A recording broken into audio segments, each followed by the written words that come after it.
Hello दोस्तों, मैं रंजीत कुमार। आप सभी लोग का स्वागत करते हैं अपने यूट्यूब चैनल आर के ऑफिशियल 392 पर 392 पर।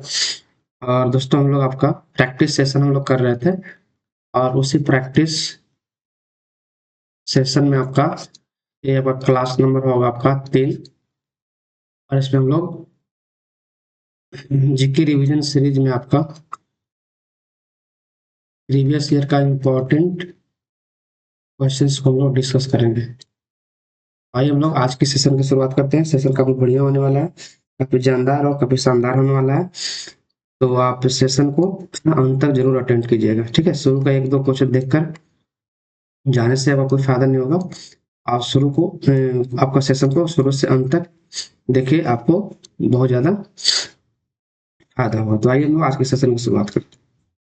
सेशन की शुरुआत करने से पहले दोस्तों, अगर चैनल को पहली बार आप विजिट कर रहे हैं तो आर के ऑफिशियल 392 को आप सब्सक्राइब कर लीजिए, ठीक है। अगर वीडियो पसंद आता है तो उसको आपको लाइक कीजिए और अपने दोस्तों में उसको शेयर कर दीजिए, ठीक है। और कोई क्वेरी हो आप कमेंट बॉक्स में लिख सकते हैं और बता सकते हैं। और चैनल को शेयर आप जरूर कीजिए, सेशन को आप जरूर शेयर कर दिए अपने दोस्तों के बीच। तो आइए हम लोग आज के सेशन की शुरुआत करते हैं। सेशन में हम लोग कुछ इंपॉर्टेंट क्वेश्चन को हम डिस्कस कर रहे हैं आपका, जो कि पी वाई क्यू हो, जो सारे एग्जाम जिसमें आपका जीके पूछा जाता है, उन सारे एग्जाम्स के, चाहे वो एसएससी के एग्जाम हो या आपका रेलवे के एग्जाम हो या आपका पीसीएस का एग्जाम हो या कोई भी स्टेट लेवल का पुलिस का एग्जाम जिसमें जीएस वगैरह आता है, ठीक है। उन सब के लिए आपका इम्पोर्टेंट है, ठीक है, और बेनिफिशियल होगा आपका। तो आइए हम लोग आज के शानदार सेशन की शुरुआत करते हैं और क्वेश्चंस को हम लोग देखते हैं। चलिए, आज का पहला क्वेश्चन है आपका कि निम्न में से कौन प्राकृतिक पारिस्थितिकी तंत्र का उदाहरण है। तो देखिए, पारिस्थितिकी तंत्र के बारे में थोड़ा सा हम लोग देख लेते हैं कि पारिस्थितिकी तंत्र में जो आपका होता है वो दो तरह का होता है। एक तो आपका नेचुरल होता है, एक आपका मानव निर्मित होता है, आर्टिफिशियल होता है। तो नेचुरल में क्या क्या आ जाता है आपका, जैसे नेचुरल में आपका मान लिया जाए कि खुद पृथ्वी जो है आपका ये बहुत बड़ा पारितंत्र है, तो पृथ्वी पर ही तो आपका सब है, तो ये तो नहीं लेंगे हम लोग। नेचुरल में जैसे मान लिया जाए कि आपका झील हो गया, आपका घास का मैदान हो गया, वन हो गया, ए, बगीचा वगैरह हो गया, ये सब जो है आपका आपका नेचुरल में आते हैं आपको। और आर्टिफिशियल में जो इंसान बनाया, जैसे मान लीजिए एक्वेरियम बनाया जाता है मछली का जिसमें रखा जाता है, या खेत खलिहान हो गया आपका, ठीक है। ये सब क्या होता है आपका आर्टिफिशियल जो इंसान बनाता है। ये सब झील वगैरह, ये सब घास के मैदान, बाग बगीचा, ये सब क्या आपका नेचर के द्वारा बना हुआ है। तो ये सब आपका नेचुरल में हो जाएगा। जो इंसान ने अपने जरूरत के हिसाब से बनाया है उसको हम लोग मानव निर्मित या कृत्रिम बोलेंगे। तो इस ऑप्शन के अनुसार पारिस्थितिक तंत्र का उदाहरण प्राकृतिक आपसे पूछा है। तो देखिए, खेत तो इंसान लोगों ने नहीं बनाया, आपका बगीचा भी इंसान लोगों ने बनाया अपने हिसाब से, और पार्क वगैरह भी डिजाइन करते हैं आप लोग। तो नेचुरल इसमें क्या है आपका झील। तो ऑप्शन नंबर आपका 2 सही आंसर हो जाएगा, ठीक है। क्वेश्चन नंबर हम लोग 2 देखते हैं। पारिस्थितिक तंत्र मुख्यतः घटक कौन कौन से होते हैं। तो देखिए, पारिस्थितिकी तंत्र में 2 घटक होते हैं, हम यहाँ पे लिख देते हैं। एक होता है आपका जैविक घटक, एक होता है आपका अजैविक घटक, ठीक है। जैविक घटक में क्या क्या आते हैं आपका, ये जो इसमें लिखा हुआ आपका, जैसे उत्पादक, उपभोक्ता और अपघटक। अपघटक के ही मृतोपजीवी भी बोलते हैं। ये सब जैविक में आते हैं। और अजैविक में क्या क्या आ जाएगा आपका, जल, कैसे जल, वायु, मृदा, तापमान, आर्द्रता, प्रकाश, ये सब के सब क्या आता है आपका जैविक घटक कहलाते हैं। तो इससे आपसे पूछा है कि मुख्यतः कौन घटक है, तो इसमें तो जो आपका जैविक वाला तीनों दिया हुआ है आपका तो ये हो जाएगा ऑप्शन नंबर 4, ठीक है। पारिस्थितिकी तंत्र के बारे में कुछ और समझ लीजिए कि पारिस्थितिकी तंत्र शब्द का, पारिस्थितिकी शब्द का सर्वप्रथम प्रयोग इकोसिस्टम जो है, इस शब्द का सबसे सर्वप्रथम प्रयोग जो है आपका, ये टाइम्सले ने किया था। किसने किया था? टाइम्सले ने किया था। पारिस्थितिकी इकोसिस्टम, ठीक है, पारिस्थितिकी तंत्र शब्द का सर्वप्रथम प्रयोग किसने किया था? टाइम्सले ने किया था। और सिर्फ पारिस्थितिकी शब्द अगर आपका आ जाए तो उसका सर्वप्रथम प्रयोग किसने किया था आपका? तो हिक्कल ने किया था। इसको याद रखें। पारिस्थितिकी तंत्र पूछेगा तो आपका ट्रांसलेंट प्रयोग किया था। सिर्फ पारिस्थितिकी की बात करेंगे तो आपका हिक्कल ने किया था। तो इसको भी इसमें आपको याद रखना। चलो, क्वेश्चन नंबर 3 है आपका, पारिस्थितिकी तंत्र किस प्रकार के कचरे का कारण बनते हैं? चलिए, क्वेश्चन में कुछ प्रॉब्लम है, इस तरह गलत लिखा गया आपको। क्वेश्चन नंबर 4, निम्न में से कौन ग्रीन हाउस गैस का उदाहरण नहीं है? तो देखिए, ग्रीन हाउस गैस यहाँ पे हम लिख देते हैं। ग्रीन हाउस गैस उसको बोलते हैं जो आपका क्या करती है, जिससे अर्थ का टेम्परेचर बढ़ता है। ठीक है, अर्थ का टेम्परेचर क्या होता है आपका? ग्रीन हाउस गैस की वजह से बढ़ता है। तो CO2 तो है आपका, पता ही है आपका, CO2 आपका ग्रीन हाउस गैस है आपका। और इसमें ओजोन लिख दिया आपको, O3 मतलब ओजोन। नाइट्रस ऑक्साइड भी है आपका, CFC भी है आपका। और तो इसमें कौन सी ग्रीन हाउस गैस का उदाहरण नहीं है? तो ये सब तो है, CO2 है, N2O भी है, CFC भी है। ऑप्शन का आंसर आपका 2 नंबर हो जाना चाहिए आंसर। ठीक है, ओजोन। चलिए, ऐसे ओजोन भी कहीं कहीं आपका देता है, लेकिन आपका ऑप्शन में चूंकि आपका है नहीं, जैसे CO वगैरह नहीं है, कोई और गैस नहीं है आपका, तो उसको आप रख सकते हैं। क्वेश्चन नंबर 5, निम्नलिखित ऊर्जा स्रोतों में कौन सा पर्यावरण को स्वच्छ रखने के लिए सर्वोत्तम है? जाहिर सी बात है, सौर ऊर्जा। ठीक है, सौर ऊर्जा से कोई भी आपका पॉल्यूशन नहीं है, नो पॉल्यूशन। तो सौर ऊर्जा क्या है? सर्वोत्तम है आपका पर्यावरण को स्वच्छ स्वच्छ रखने के लिए। ठीक है, बाकी पेट्रोलियम उत्पाद वगैरह बनाने में आपका फैक्ट्रीज वगैरह से आपका पॉल्यूशन रिलीज होता है। जल ऊर्जा बनाएंगे, इलेक्ट्रिसिटी बनाएंगे, तो इसमें भी आपका क्या होगा? कोल का यूज होगा, तो इससे भी आपको होगा। नाम के विखंडन में भी आपका होता है। क्वेश्चन नंबर 6, क्वेश्चन नंबर 6 है, देखिए ये आपका हटा दीजिए क्वेश्चन को, यहाँ समझ लीजिए कि कौन पारिस्थितिकी तंत्र में निम्न में से किस कारण जैव क्षरण नहीं होता है? ये क्वेश्चन नहीं आपका है, चलिए इसको हम लोग देखते हैं बाद में, क्वेश्चन नंबर सही नहीं लिखा हुआ। क्वेश्चन नंबर 7 है, अफ्रीका का सर्वोच्च पर्वत शिखर माउंट किलिमंजारो कहाँ स्थित है? तो माउंट किलिमंजारो कहाँ स्थित है आपका? ऑप्शन नंबर 4, तंजानिया में आपका। ठीक है, तंजानिया की राजधानी का आपका डोडोमा। इसको याद है। केन्या की राजधानी कहाँ आपका? नैरोबी। मलावी की राजधानी मलावी। तो इतना सारा चीज भी याद रखिए। और माउंट आपका पर्वत शिखर की बात है तो कुछ पर्वत शिखर के बारे में याद रखिए आपका, जैसे माउंट एवरेस्ट। माउंट एवरेस्ट क्या आपका नेपाल में है, और इसकी ऊंचाई कितनी है आपका? तो 8,850। और इसको नेपाल में क्या कहते हैं हम लोग? सागर माता कहते हैं। अम,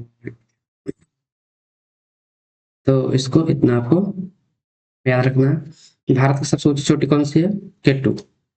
ठीक है, इसकी ऊंचाई कितनी है? 8611 मीटर। ठीक है, जो कहाँ स्थित है आपका? जम्मू कश्मीर के आपका काराकोरम श्रेणी में स्थित है। तो इस क्वेश्चन में आप इतना जरूर याद रखिए। ठीक है, तो नेक्स्ट क्वेश्चन है आपका, क्वेश्चन नंबर 8, भारत के किस भाग में लौटते हुए मानसून के कारण वर्षा होती है? तो ये होता है आपका दक्षिण भारत में, आपका तमिलनाडु में। ठीक है, भारत में मौसम के बारे में हम लोग जो वर्षा होती है के बारे में थोड़ा सा पढ़ लेते हैं। मेनली जो भारत में वर्षा होती है ना आपका, तो मानसून के कारण, एक दक्षिण पश्चिम के कारण होता है, एक लौटते मानसून के कारण होता है। तो दक्षिण पश्चिम के कारण लगभग देश में आपका 75 से 80% वर्षा होती है। लौटते मानसून के कारण आपका लगभग 10 से 15% होती है। बाकी 5% वगैरह जो है आपका, जो और भी अलग अलग समय में जो बारिश होती है उसकी वजह से होती है। तो ये आपका भारत में जो मेनली आपका बारिश होती है ना आपका, जो दो तरह से होता है, एक तो इधर अरबियन सी है, इधर आपका बंगाल है। तो जून जुलाई में इधर से आपका मानसून आता है आपका केरला से होते हुए, ठीक है, बारिश कराते हैं, पूरा देश में बारिश कराते हैं, मानसून आपका सितंबर में लौट जाती है, ठीक है। सितंबर में लौटते समय क्या करती है, इधर से आपके तमिलनाडु में बारिश कराती है। ऑप्शन नंबर सी इसका सही आंसर है। क्वेश्चन नंबर 9 है आपका, देखो निम्नलिखित में कौन हॉर्न ऑफ अफ्रीका के अंतर्गत नहीं आता? ऑप्शन नंबर फर्स्ट है इथोपिया, सोमालिया, जिबूती और यमन। तो देखो तीन को जो ऑप्शन दिया फर्स्ट, सेकंड, थर्ड वाला, ये तीनों के तीनों आता है, यमन नहीं आता। क्यों? क्योंकि यमन पता होगा आपका, यमन क्या आपका एशिया में आता है। यमन कहाँ है? तो मिडिल ईस्ट में। ठीक है, मिडिल ईस्ट का कॉन्फ्लिक्ट आप लोग हमेशा सुनते रहते हैं न्यूज में, जैसे अभी इजराइल का और जो आपका क्या बोलते हैं गाजा के बीच जो युद्ध चल रहा है, तो यमन आपका आता है मिडिल ईस्ट। तो ऑप्शन 4 आपका हो जाएगा यमन। यमन जो है आपका अफ्रीका का पार्ट ही नहीं है, तो आपका हॉर्न ऑफ अफ्रीका के अंदर कैसे आएगा, के अंतर्गत कैसे आएगा? यमन की राजधानी कहाँ है? सना। और यमन में एक आपका विद्रोही है आपका जो हमेशा चर्चा में रहता है, हुत्ती विद्रोही, ठीक है, हुत्ती विद्रोही, इसको याद रखिए। यमन की राजधानी है आपका सना। सोमालिया की राजधानी कहाँ है? मोगादिशु। तो इसको भी आप याद रखेंगे, ठीक है। चलो नेक्स्ट क्वेश्चन देखते हैं लोग। क्वेश्चन नंबर 10 है आपका, कपास की खेती के लिए कौन सी मिट्टी सर्वाधिक उपयुक्त होती है? तो कपास की खेती के लिए कौन सी मिट्टी उपयुक्त होती है आपका? काली मिट्टी। काली मिट्टी को हम लोग और क्या बोलते हैं? रेगुर मिट्टी। क्या बोलते हैं सर? काली मिट्टी को हम लोग और क्या बोलते हैं? रेगुर मिट्टी। ठीक है, इसको याद रखिए। और कपास ज्यादातर किस राज्य में होता है आपका? गुजरात, महाराष्ट्र में, ठीक है। और यहाँ जलोढ़ मिट्टी आई है, तो जलोढ़ मिट्टी के बारे में थोड़ा देख लेते हैं हम। जलोढ़ मिट्टी जो है आपका मेनली आपका दो तरह के होते हैं, ठीक है। एक आपका होता है नया वाला, जिसको हम लोग बोलते हैं खादर। नया जलोढ़ मिट्टी को क्या बोलते हैं? खादर। एक होता है पुराना वाला, जिसको हम लोग बोलते हैं बांगर, ठीक है। जो नया जलोढ़ मिट्टी होती है उसको खादर बोलते हैं। ये आपका बहुत ज्यादा फर्टाइल होती है, उपजाऊ होती है। बांगर भी होती है लेकिन ये आपका इसके अपेक्षा कम होती है, ठीक है। और खादर मिट्टी का जो निर्माण होता है जनरली आपका, जो बाढ़ आती है ना आपका, तो बाढ़ के कारण जो आपका मिट्टी उस पर सेटल डाउन होता है, बैठता है, उसकी वजह से ये इसका निर्माण होता है। तो इसमें इतना आप याद रखेंगे, ठीक। और एक चीज और, इस पे लेटराइट मिट्टी आया, तो लेटराइट मिट्टी में काजू अच्छा होता है, इसमें बहुत काजू के लिए उपयुक्त है आपका, ठीक है। और आपके काजू की सबसे ज्यादा कहाँ होता है आपका? केरला में होता है। तो केरला में कौन सी मिट्टी मिलेगी आपको? लेटराइट मिट्टी मिलेगी। लाल मिट्टी में आपका क्या होगा? आयरन ऑक्साइड ज्यादा होगा, तो इसलिए आपका कलर लाल होता है। चलो, राष्ट्रीय जल संसाधन परिषद का गठन कब किया गया था आपका? 1983 में। ऑप्शन नंबर सी इसका सही हो जाएगा, ठीक है। 1960 ऑप्शन में है, तो 60 में क्या हुआ था? तो इंपॉर्टेंट समझौता भारतीय इतिहास में सिंधु जल समझौता, पाकिस्तान के साथ सिंधु जल समझौता हुआ था, इंडिया और पाक के मध्य।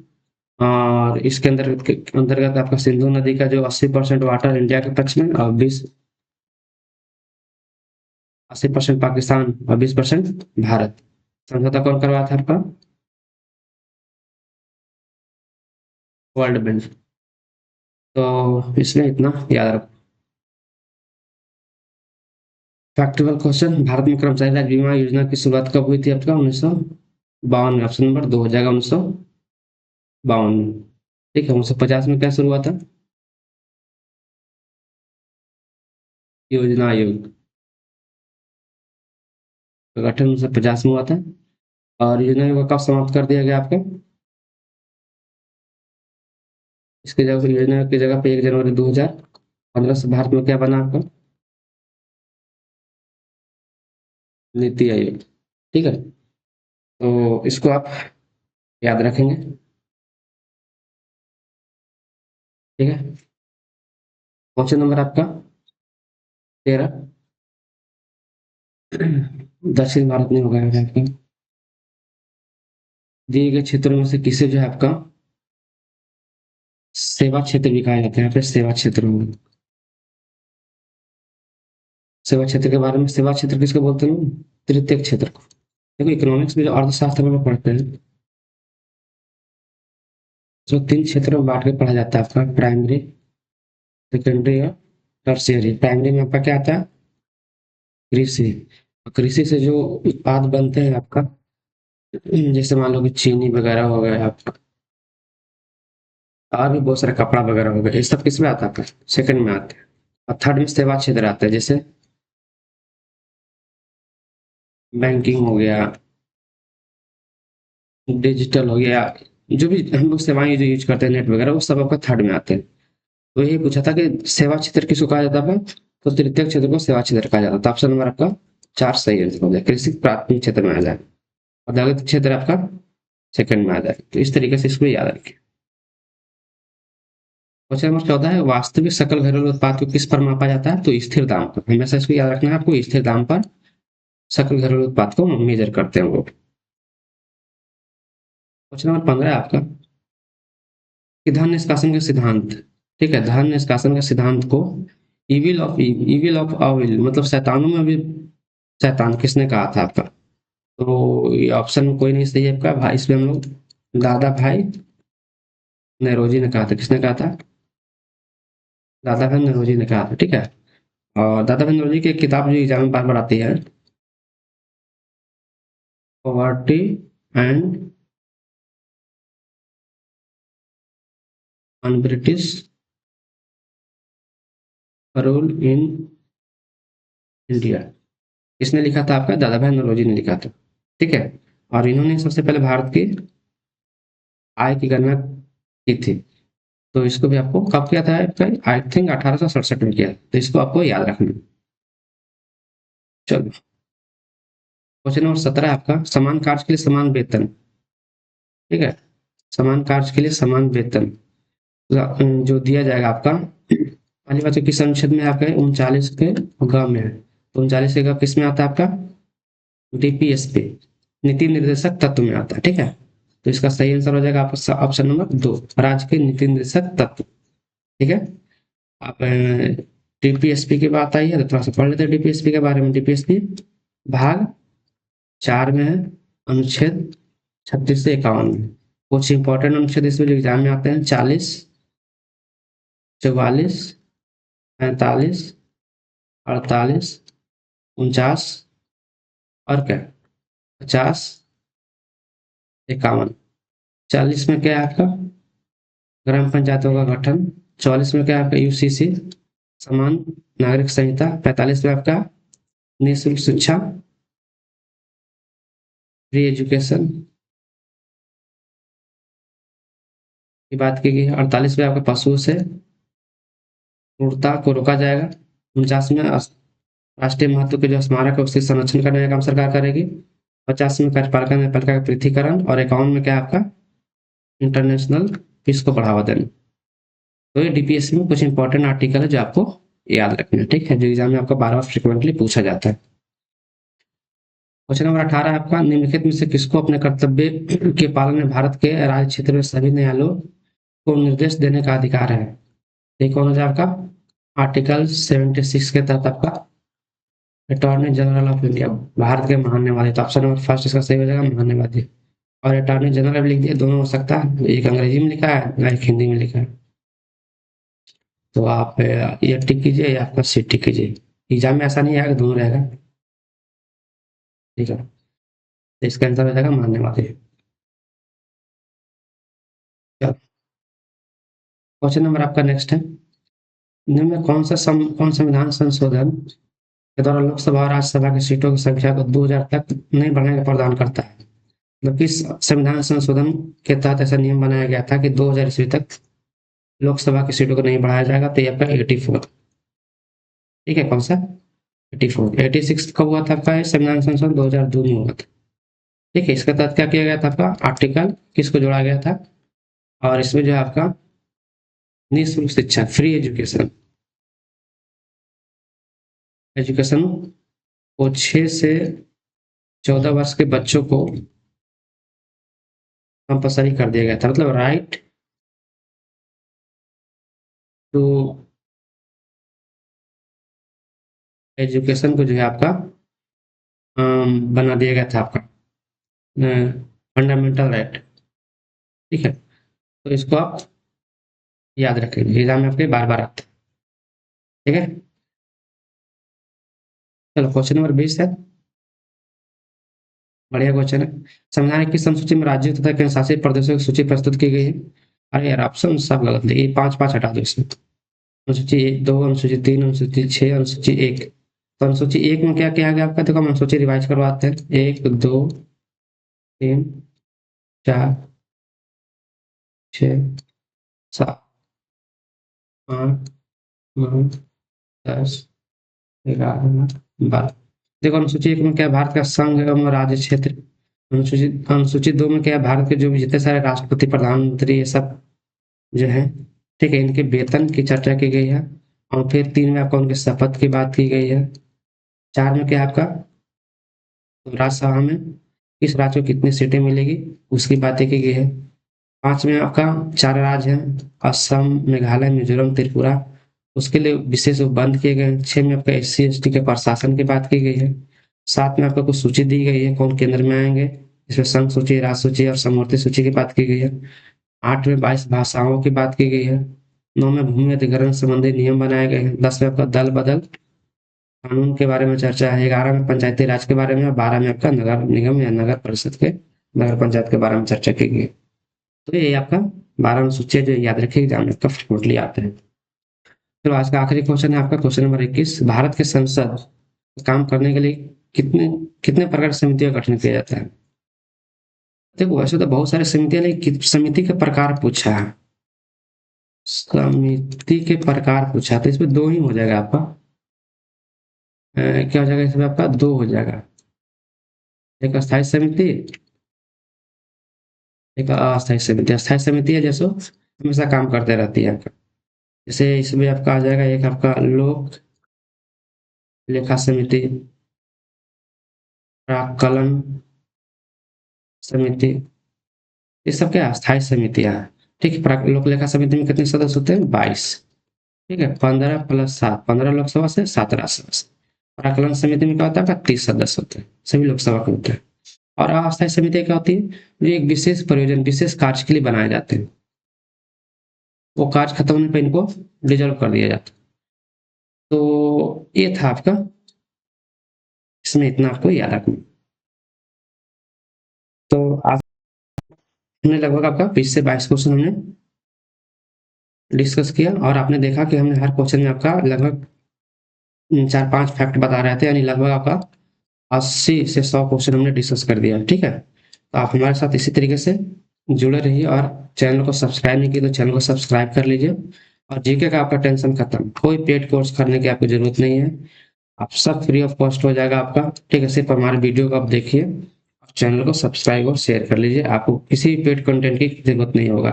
पेड कंटेंट वगैरह में जहाँ पे 1 घंटे में लेक्चर में आपका 10 क्वेश्चन कराया जाता है और 50 मिनट फालतू की बातों में भी बता दिया जाता है, तो उन सारे चक्करों में मत पड़िए, हमारे साथ जुड़िए और आपका जीएस मजबूत कीजिए। तो आज की वीडियो में इतना ही, मिलते हैं नेक्स्ट वीडियो में।